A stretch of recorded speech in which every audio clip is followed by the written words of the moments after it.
since 2012, it became painfully obvious from first principles that computers were eventually going to be able to see and understand the world as well as humans do. And that's the bet. First of all, I thought this is quite interesting. Brett Winton said this. It's possible that the cost to manufacture the entire Cybercab will be roughly equal to the cost of Waymo's LiDAR sensors installed. So he says that if you put in the top hat LiDAR, $7,500, the on-body LiDARs at $2,000 times 3, call it $1,500 to install the parts and wiring, that's $15,000. But the Cybercab at half the content of the average Model 3 should be about half as expensive. So maybe at scale could be at $18,000. That's a very interesting analysis. What's your thoughts on that? I do think we're comparing apples to oranges there a little bit. It's more like he's comparing the cost of the LiDAR installation for Waymo today to the future cost of Cybercab and Robotaxi. Because if Waymo gets to the point where they can work with partners like Hyundai or Zeekr or whoever to integrate all of these components into the vehicle at the time of manufacturing, then it will be significantly less than the $15,000-ish that they're talking about right now. But overall, it's still it's still a good point, because Tesla's progress on, and it's the trajectory, if you look at it, of their ability to bring down costs over time is headed to a place where they'll be able to provide this autonomy at a much lower price than anyone else. And the real, like, when you step back and you zoom out and you look at the real first principles, what players like Waymo and Cruise and really anyone else who's betting on more sensors, the bet that they're making is that progress on hardware is going to be the thing that allows the vehicle to get to that better than human level safety more so than software. And Elon's bet is the opposite. He says, the problem is not a hardware problem, it's actually a software problem. And if you chart the differences in the rate of progress of hardware and how much better it gets every year compared to how much better AI software gets every year, that even though we started further behind than we realized, and it's taken longer to solve this software challenge, the fact of the matter is that software is getting better much faster. Maybe the hardware is getting better, 30 or 40% better every year. And maybe that compounds really well. And maybe that means that, Waymo or Cruise really could solve this problem at scale in a major way 20 years from now. That's different than Tesla, who is able to make software, especially for those of us who've been using FSD, and you can feel the amount of progress that has transpired from the middle of last year to the middle of this year.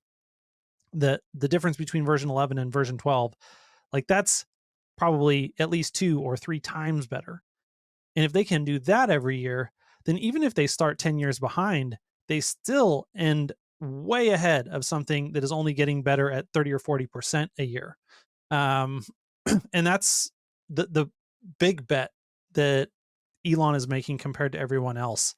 And I happen to agree that the problem is ultimately a software problem, and that if you're betting on the ability of software to get better faster and get you to full scale, like, it's not just who can be the first to offer an autonomous ride and charge for it.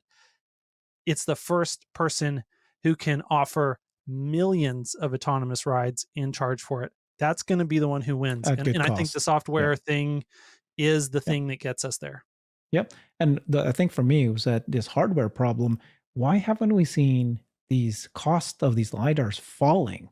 That was the whole promise. But so far, you still see the pretty massive thing becoming a little Well, smaller, but it's still pretty big, right? It's not quite yeah, yet there. I feel like the costs are, I don't know what they are specifically. It'd be fun to actually get some charts. I feel like they have gotten cheaper, smaller, better over the last 5 years in a significant way, but the rate at which they're getting better, like I said, is just not anywhere close to the speed with which Okay. vision is getting better, especially with machine. Like since 2012, it became painfully obvious from first principles that computers were eventually going to be able to see and understand the world as well as humans do. And that's the bet. Yep. That's the bet. Now let's listen to Tasha Keeney, what she says about Waymo versus Tesla. I know, Tasha, we didn't say we were going to discuss this, so feel free to punt on this. But with the Waymo raising money, and I don't know if you saw what Akash posted about some rumors still about the cost of those vehicles. What were you thinking when you saw that Waymo raised this $5 to $6 billion? Well, we had heard that Alphabet was going to invest $5 billion in Waymo. So, unsure exactly like what the split is of internal versus external investment. To scale up a vehicle platform, if what I think is happening today, and we'll see what happens in the future, it's like it looks like they purchase these vehicles from auto partners, or unclear what the split is. But in order to fund that, you do need billions of dollars to get to scale, because you want let's say 10,000 cars plus per city here just to even get started. Tesla's talking about having millions of cars. So if you believe them, you're likely thinking that you want to get to that scale sometime in the next 5 years, let's say, in order to just compete. So it's not too surprising to me. But, the other thing with Waymo that we don't know that could be really expensive for them is how often people are actually intervening in the ride, the remote operators. So they have this one line. They say, the remote operators might help the car as it travels across town. I think that was in LA, maybe when they announced that, but or maybe San Francisco. Either way, to me, that sounds like if it was infrequent, they would just say it's infrequent. So I have a feeling that it's still frequent-ish. And that can be very expensive on a per mile basis, depending on how many, labor personnel or cost you're going to add onto it. So, I think it's good for Waymo that they're really dedicating resources to this. And hey, let's face it, they have a real platform. You can ride an autonomous car today, thanks to them. So I think they're, definitely a company that should be considered here. I just think until we see those contracts get executed in terms of them porting, thousands, 10,000s of cars on the road, I think it looks like it's going to be tougher for them to scale if Tesla is close at all. Yeah. So this is the part that I think many people just forget about. They go, okay, here's the cost of the hardware, which is, we've already discussed that. It's a lot more than people are realizing. But more importantly, this point, we believe, and you can hear Tasha also saying that Waymo has remote operators. And so, yes, you can get in. Yes, you can pay for a robotaxi. You can be driven around. There is somebody there watching and following. That's why it costs them so much. That's why they are so slow to expand. This is not autonomous driving. And then you're trying to compare to, how many disengagements does Tesla have? Well, they don't have remote operators except for a supervised, and then they're somebody there just in case. But that's the equivalent. Anyways, what's your thoughts on that?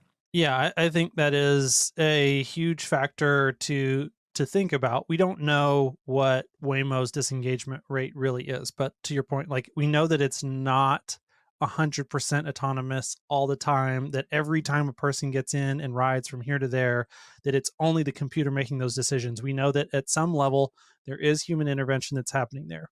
As far as Cruise is concerned, we know that Cruise, it was every couple miles, if even 1 mile, that they had more on average human supervisors per vehicle than one. That means you have, if you have 1.2 or 1.3, if you have 100 supervisor drivers and you've only got 80 cars, then that means you have more supervisors than you would have drivers if you just had drivers. So we know that data point for Cruise, and then we know Tesla's data point is, you've got one human supervisor per vehicle. And right now the intervention rate for Teslas is going down dramatically.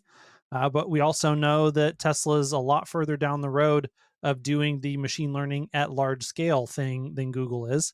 And so my guess, just interpolating between the two curves, is that Waymo's probably somewhere in between Tesla and Cruise when it comes to the amount of people that they need to do supervising for rides. Maybe they are a little bit better than Tesla currently. Maybe they have one driver for every 2 cars or one driver for 3 cars. That would be great in terms of their ability to do that. But if that's true, they still face that challenge of the fact that they're employing those people and they're learning. Their ability to improve the system is kind of constrained by those people that they have to employ, compared to Tesla, who all of the people that are supervising their cars are customers that are paying them.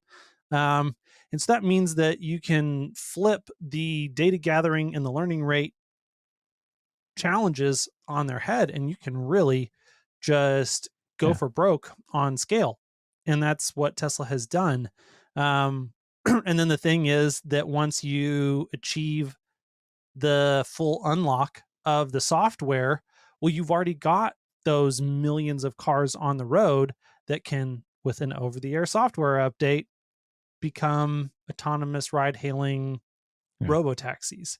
Whereas if Waymo is able to solve their driver problem, they're able to get, one Waymo driver per 100 or 1,000 cars. Well, then now they've solved that problem. Now they've got to go solve the problem of how do we manufacture millions of these robotaxi capable Waymos and get them onto the road. And that's a process that's going to take them years. And if Tesla can solve their software problem within, even if you said Tesla was not going to solve this software problem within the next 5 years, that's still inside of the window where Waymo could, in any optimistic world, put millions of Waymo vehicles on the road. Actually, I think that Waymo has both a hardware and a software problem. So they have their hardware problem. You just explained it. They have not explained how they're going to make millions of these vehicles, and the cost of LiDAR is still expensive. But they have a software problem, because if the LiDAR and the high-def maps was so good, you wouldn't need these remote operators, and that's just a hardware problem. I suspect they have both the software problem. It's not good enough, and so they need these remote operators. And for them to reduce, like you said, eventually it's not 1 in 1, not 1 in 3 cars, but actually 1 in not 100 cars. In order to get there, software problem. And what is their progress there?